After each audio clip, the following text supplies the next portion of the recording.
This is the story of an American air operation. One small campaign in the greatest aerial offensive of this war. In a sense, it is more than the story of a military operation. These planes high in the skies over Germany were a symbol of the unshakable unity of the Allies in their determination to fight together until victory and peace had been achieved.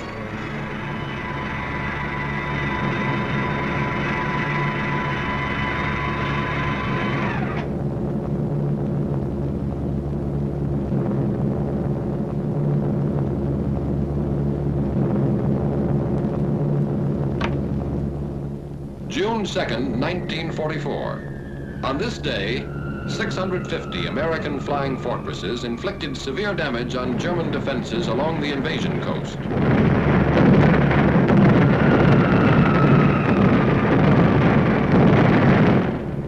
Farther north, 300 American liberators bombed military installations in German-occupied northwestern Europe.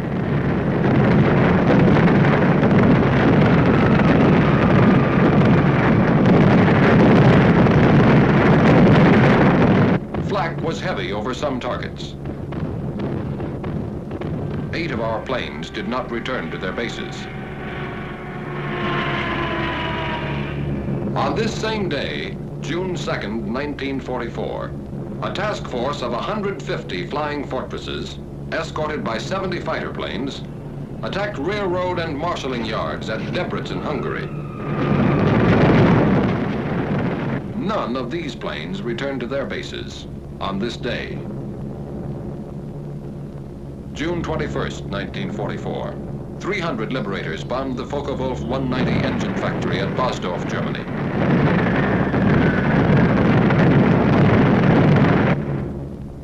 An hour later, 800 flying fortresses attacked targets at Berlin, Germany. Damage was inflicted on railway stations, freight yards, and factories. Bombs were also dropped on the ministries of war and propaganda, as well as Gestapo headquarters. Over all these targets, flak was intense and accurate. Interception strong and determined.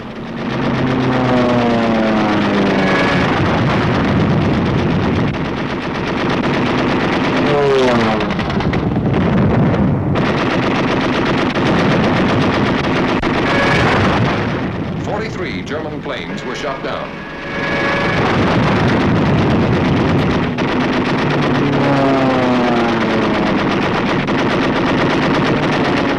"38 of our own planes did not return to their bases.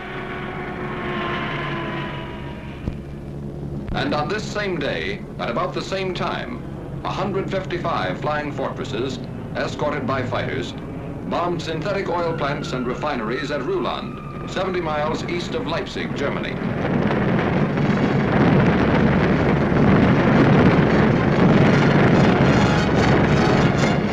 As on June 2nd, none of these planes returned to their bases on this day.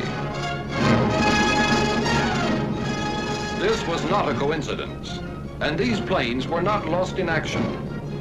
This had been decided 6 months before, on December 7th, 1943, when at Tehran, the leaders of the 3 major Allied powers had declared their complete agreement as to the scope and timing of operations from the east, west, and south. Operations from the east, west, and south. Operations on land, on sea, and in the air. The USSR agrees to furnish bases in Russia for the use of the U.S. strategical air forces in Europe, such bases to be used for shuttle bombing operations. Operation Titanic. Shuttle bombing.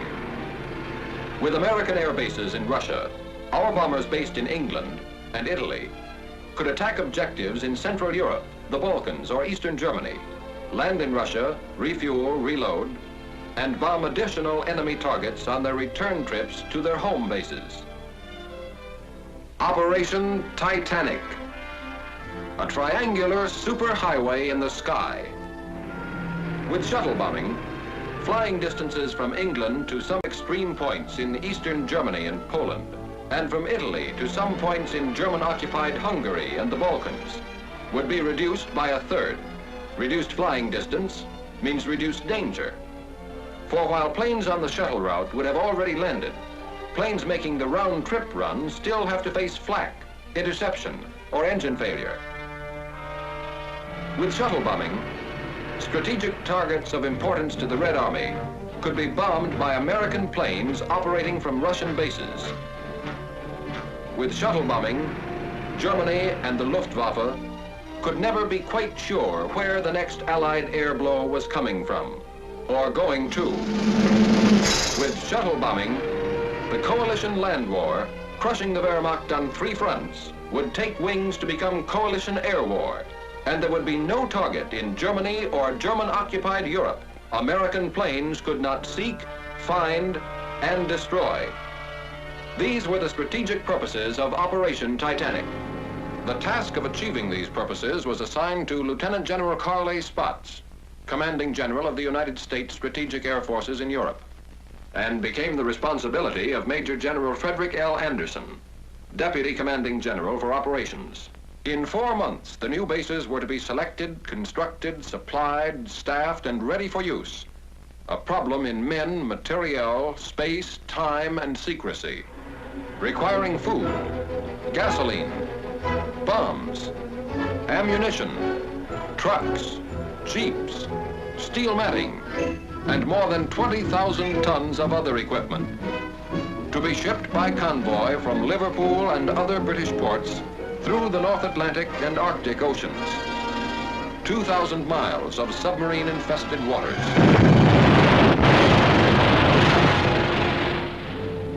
Then from Murmansk, the Soviets' Arctic ice-free port, by rail. An additional 2,000 miles. Radio equipment to be flown by ATC from the United States to Russia. A distance of 5,000 miles. Oil and more gasoline by tank car from Iran and British surplus stocks in the Middle East, 3,000 miles. A task force of expert ground crews transported from the United Kingdom to Cairo through the South Atlantic and the Mediterranean. By rail from Egypt to Palestine. By motor convoy through the Holy Land and Iraq. Then up and over the snow-covered mountains of northern Persia to the southernmost end of the Russian Trans-Caucasian Railroad at Tabriz.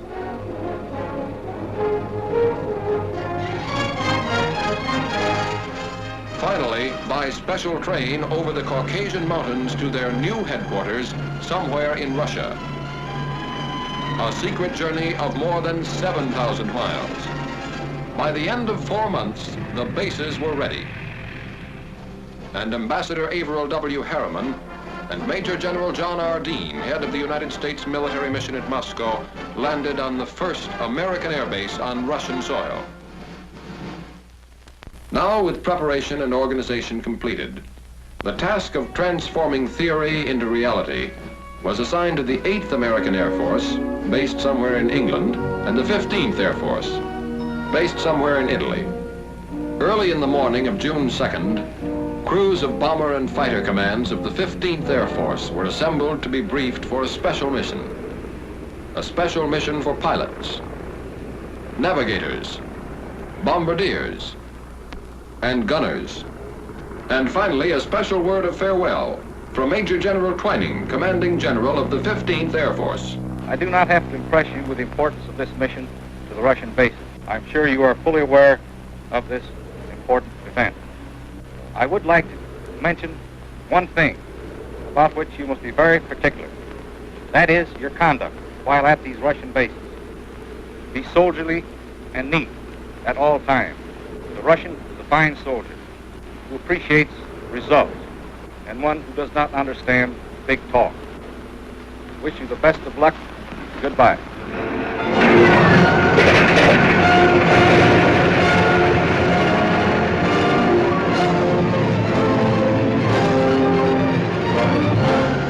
At 0600 hours, the bombers took off. with Lieutenant General Ira C. Aker, Commanding General of the Mediterranean Allied Air Forces, in personal command of the task force, the fortresses left the ground with clockwork precision. One fort every 30 seconds.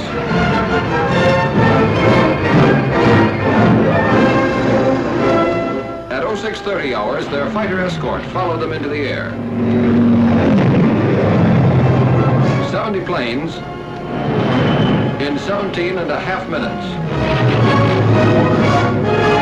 At 0730 hours, the bombers and the first relay of fighters made rendezvous over the Adriatic, and Titanic I was on its way. If the shuttle route to Russia was equally practical from England, was now to be proved by the 8th Air Force. 0100 hours, the morning of June 21st. Somewhere in England, Titanic II. At 0530 hours, the heavily loaded bombers took off into the fog of an English dawn. 24 minutes later, the first group was in the air, heading northeast to the task force assembly point.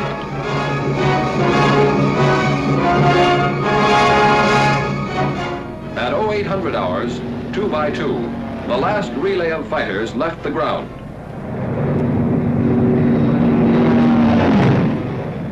At 0930 hours, flying fortresses and Mustangs made rendezvous high over the German coast, and Titanic II was on its way.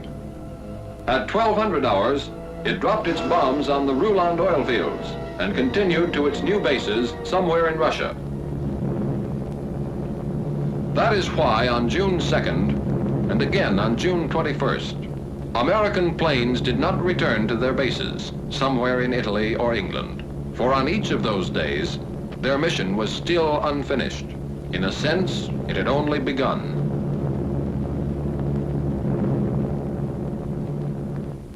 $1,500 hours. What was left of our target was a good 3 hours behind us. But we were still in enemy skies, and we could see the P-51s that were escorting us all the way in, prowling in the skies above. They called us Big Friend. We called them Little Friend. And it was a very pleasant feeling to have them around. About 1600 hours, we saw our red-nosed little friends pull away. A couple of minutes later, our navigator, the little man with the big maps, made with the instruments, and gave us the good word. Navigator to crew, navigator to crew. It won't be long now. We're over Russia. Over Russia. From the sky, all countries look alike. But this was friendly country. That meant no more flak, no danger of interception. Solid ground not too far away.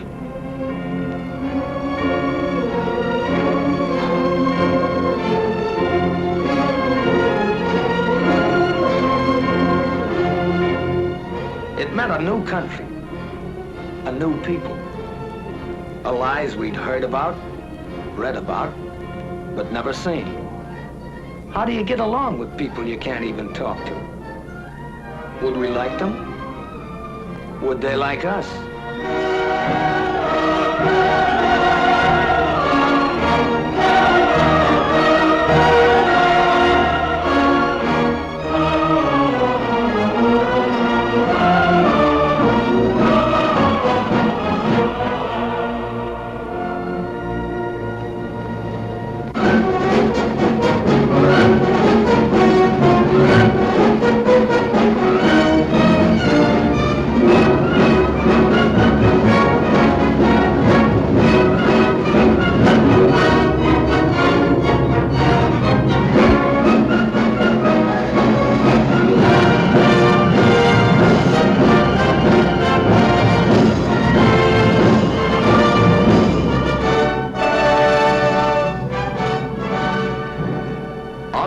The task force are General Walsh and General Permanoff, the American and Russian COs.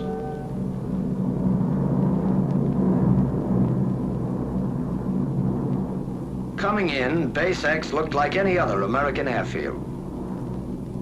neat rows of GI tents. Runways dotted with B-17s. Ground crews at the edge of the field, their faces to the sky. One difference, though, the ruins all around the base. A silent reminder that enemy boots had marched in two directions here quite recently.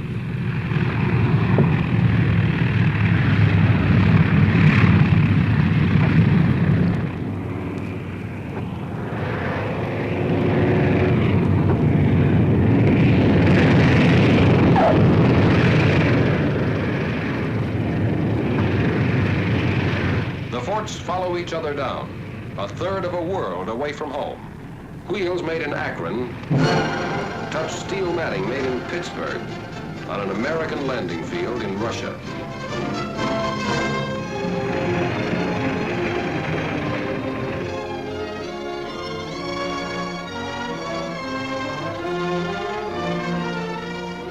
Gower, Messick, Ostrander, Zaffak, Malone, Schultz, Badowski, Travers, McGee, Stanley, Rudenstein, Betts.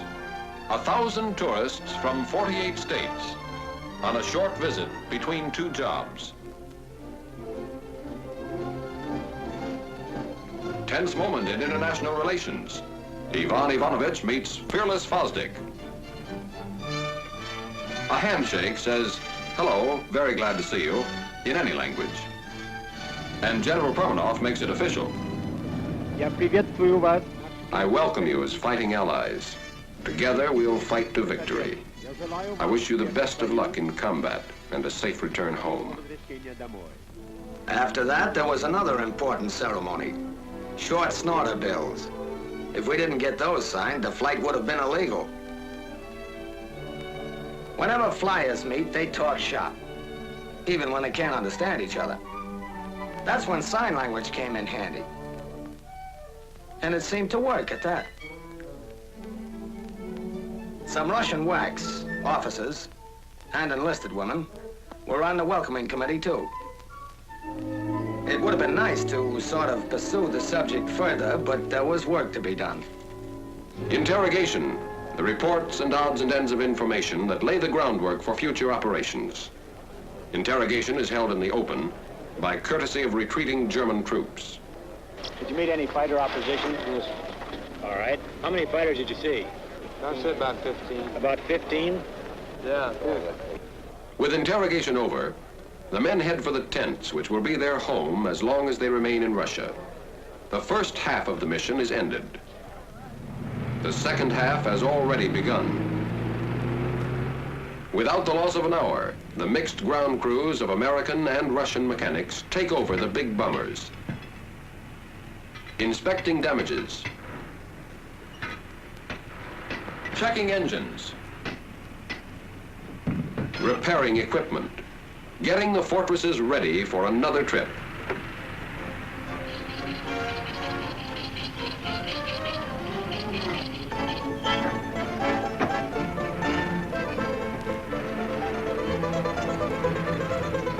Okay.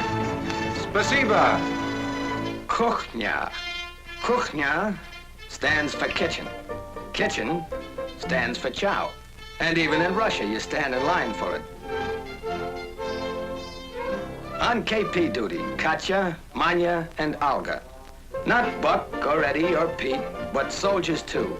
And darn good cooks to boot, who cooked and served our supper.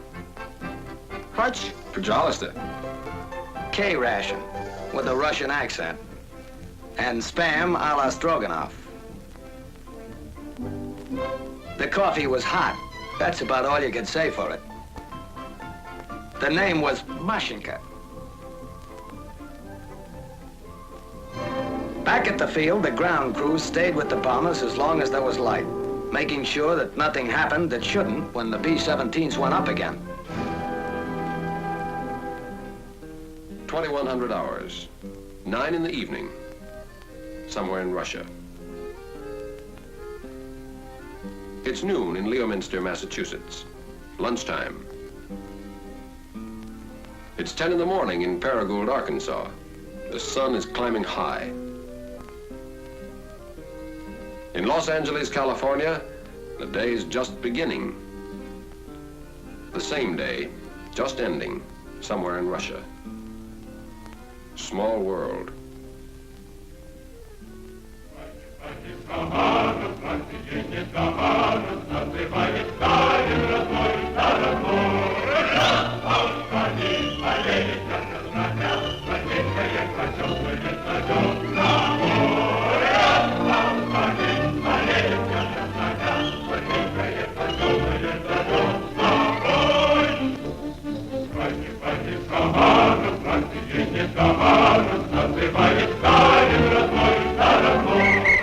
Another day, just beginning, somewhere in Russia.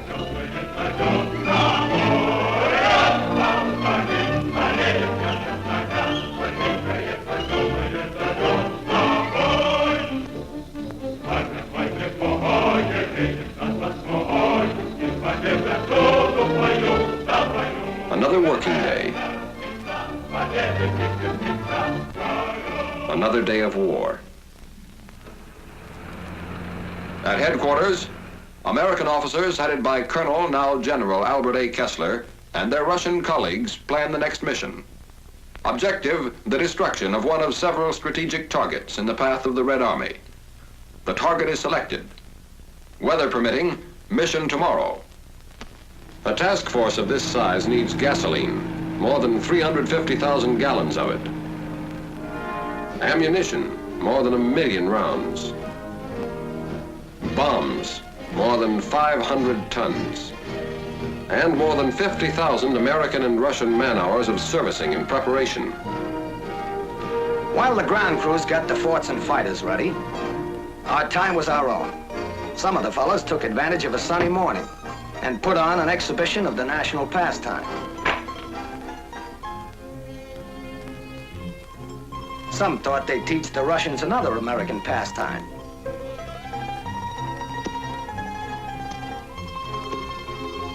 And learned that others had taught too well before them. Some tried to bridge the distance home, to let the folks know their wandering boy was somewhere in Russia last night. Some of us, over lunch of borscht and kasha, talked over tricks of the trade with the Russian fighter pilots, whose small, fast yaks are part of the field's defenses, constantly on the alert. Some tried to preserve the more exotic aspects of Base X, like the American nurses that are stationed there, perfectly at home abroad. Some discussed with the Russians current events, literature, Yeah. sports, Like that? Yeah. and art. Это хорошо. Это дело другое. Some moseyed over to a nearby pasture and found out that milking a cow in Russia is no different than it is in Iowa. And some of us, explorers at heart, decided to see Russia.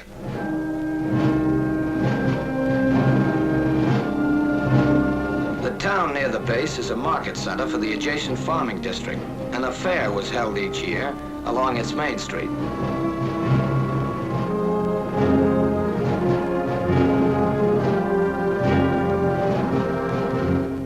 The factory section. Principal industry, the manufacture of leather goods. The Ukrainian Museum, well known for its collection of historical treasures and valuable objects of art. The grave of the famous Ukrainian writer, Korolenko, and his home. The population of the town, 130,000 at the last census, has varied in recent years, and there has been a certain decline in the number of children of school age.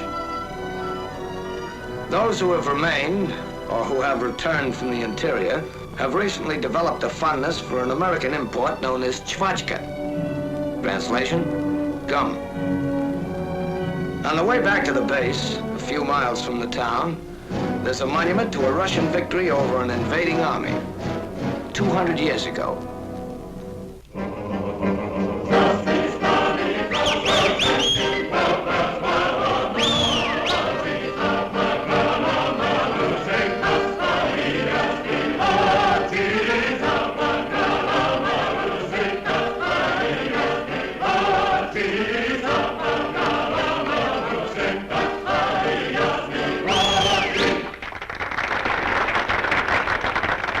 Следующий номер. Украинские народные песни в исполнении хора имени Шевченко.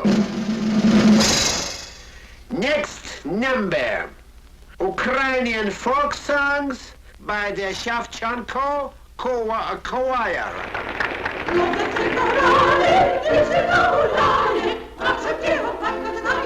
The language and the music are strange, but it isn't necessary to understand the language to understand some of the people here. The show marks the beginning of the end of this American visit to Russia. Most of the men are already looking back, remembering.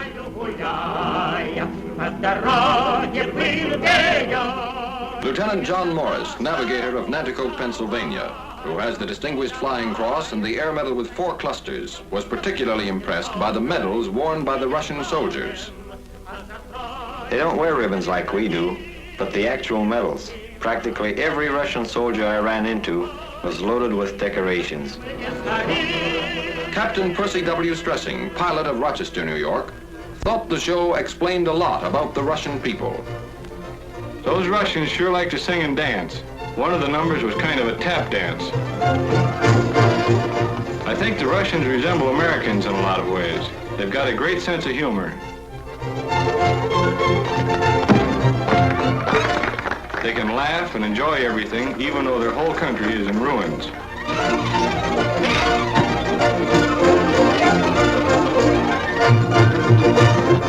Major Samuel Davis, command pilot of Boston, Massachusetts.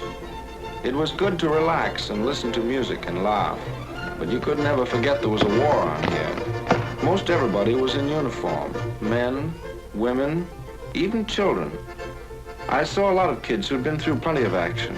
Some of them who had medals to prove it couldn't have been more than 10 or 12 years old.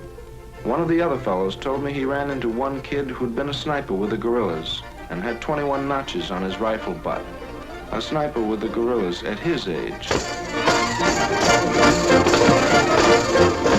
Technical Sergeant Louis Zerlnick, engineer gunner of Brooklyn, New York, spent a lot of time with the Russian ground crews. Some of the men on the show, and quite a few around the base too, had been wounded as much as 3 or 4 times. They were working on the base for a rest before going back into combat. Those Russians sure have funny ideas about resting. Staff Sergeant John E. Gagan, tail gunner of Paterson, New Jersey. The show was pretty good. As far as I could see, everybody liked it, including General Aker. He was sitting in the first row with General Permanov or something like that, the Russian base commander. Lieutenant John Mackenzie, bombardier of Paragould, Arkansas. Something I'll remember for a long time were the Russian kids. You got the feeling some of them never had a childhood. They had such old faces. They were pretty shy, most of them, but they seemed to like us.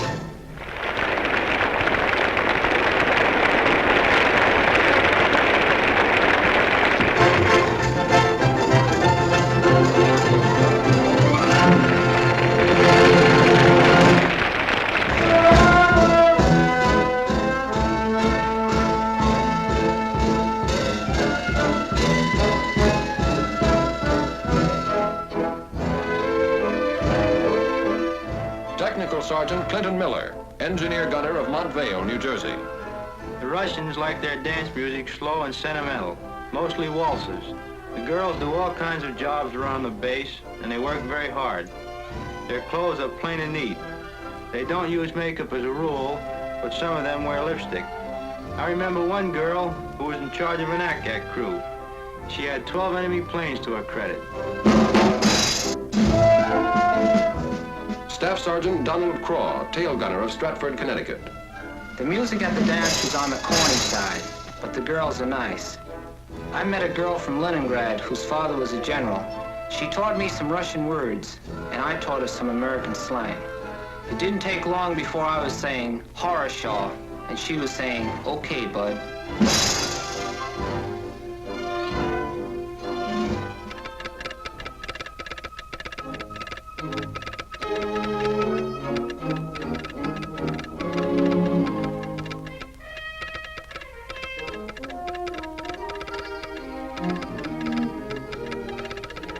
Weather? Okay. Takeoff, 0900 hours. Taxi out, 0845. Stations, 0840. Briefing, 0600 hours. Briefing. 0R 1320. Your altitude will be 22,000 feet, which is your bombing altitude. And the place will be the target. Target for today. It may be a locomotive works in Poland, an aerodrome in Hungary, an oil field in Romania, or a tank factory in Germany itself. Whatever the target, today's mission will prove again that no objective in German Europe is secure from American bombers. Your group and wing assembly will be at 12,000 feet over the base. Your bombing altitude will be 22,000 feet. We'll pick up our fighter escort over the front at 11:43. Target time, 13:20. Gas load, 2,700. Bomb load, 10 500-pound GPs. Bomb load, 10 500-pound GPs. GP, general purpose. General purpose, to reduce the enemy's mobility, to disrupt his lines of communication, reinforcement, and supply, to destroy his war machine at its very source, his mines, his mills, his factories, and to deliver a message.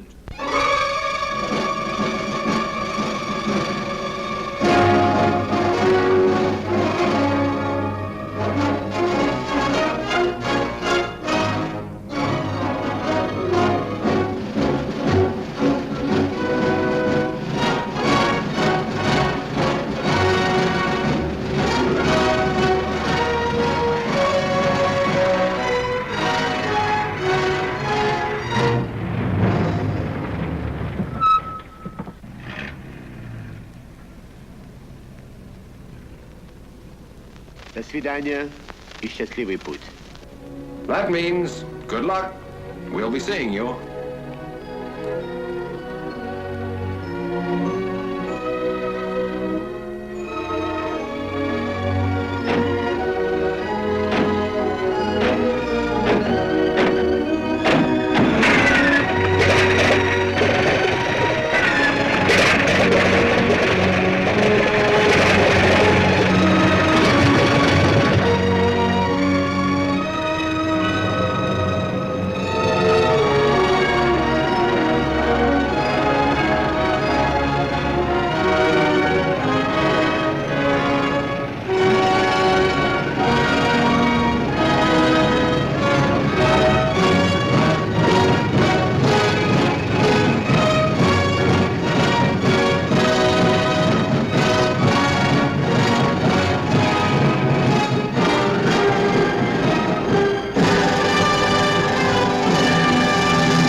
During the summer of 1944, 3,800 American planes made the shuttle run to and from Russia over this aerial highway.